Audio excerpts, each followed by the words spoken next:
जो घटना की आप चर्चा कर रहे हैं, जिस बच्ची के एक इंस्टीट्यूट का मामला है और वह कोचिंग में पढ़ रही थी, प्राइवेट कोचिंग है, और जिस प्रकार 4th फ्लोर पर से उस बच्ची की गिरते हुए लाश, वो बच्ची मृत्यु हो गई, यह हम सब लोगों के लिए काफी दुखदायी घटना है। इस घटना से हम सब लोग भी पीड़ित हैं, बिहारवासी भी।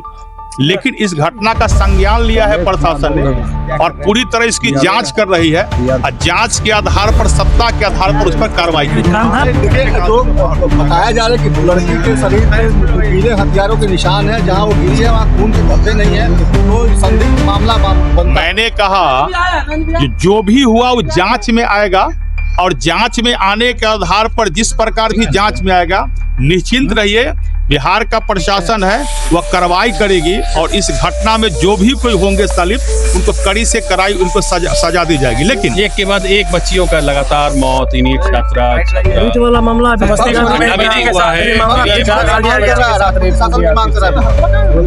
ये वही विपक्ष है। मैं विपक्ष के साथियों से पूछना चाहता हूँ, जब बिहार में क्राइम यदि बढ़ गया आपके हिसाब से, और बिहार में जो भी क्राइमर है, चाहे किसी भी घटना में संलिप्त क्यों नहीं हो, उनको यदि या तो कानून के डंडा उन पर चलता है, उनका जगह जेल में होता है, और नहीं तो उनको इनकाउंटर की जाती है। और जब इनकाउंटर की जाती है तो आप कहते हैं जो हमारा जात का है, वो हमारा कुटुंब है, वो हमारा सगा संबंधी है, जबकि क्राइमर का कोई जात नहीं होता है। तो एक समय जब क्राइम होता है तो उसके जात के हथगंडा अपना लेते हैं, अपना कुटुंब कहते हैं, अपना सगा कहते हैं, संबंधी कहते हैं। और दूसरी तरफ यदि क्राइम होती है तो कहते हैं बिहार में जो है क्राइम बढ़ गया है। तो चित भी आपका और पट भी आपका, दोनों चीज आपका नहीं होगा। या तो तय करना पड़ेगा, या तो बिहार में वही जंगल राज आप स्थापित करना चाहते हैं जो 90 के दशक वाला जंगल राज था, या बिहार में सुशासन के राज स्थापित करना चाहते हैं, जो क्राइमर है उसको इनकाउंटर किया जाता है या उनका जगह जेल में होता है। तो दोनों परिस्थिति में विपक्ष को तय करना चाहिए जो कैसा बिहार चाहते हैं। लेकिन फिलहाल बिहार में सुशासन का राज कायम रहेगा।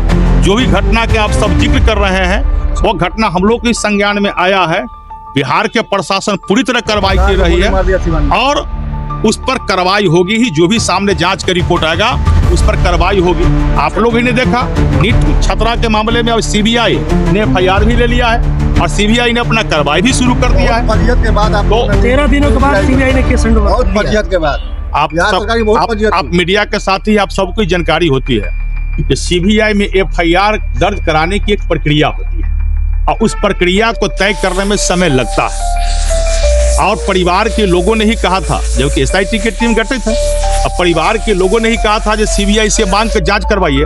और बिहार के सरकार को धन्यवाद देते हैं, परिवार के लोगों के मांग पर बिहार के सरकार ने सीबीआई जांच की मांग कह रहा था, जुडिशियल इंक्वायरी की मांग और उस आधार पर मांग हम किए। एक चीज और मैं बता दूं आपका, बहुत कुछ बिहार के पुलिस प्रशासन जो जांच कर रही है, बहुत कुछ सामने आ भी गया है।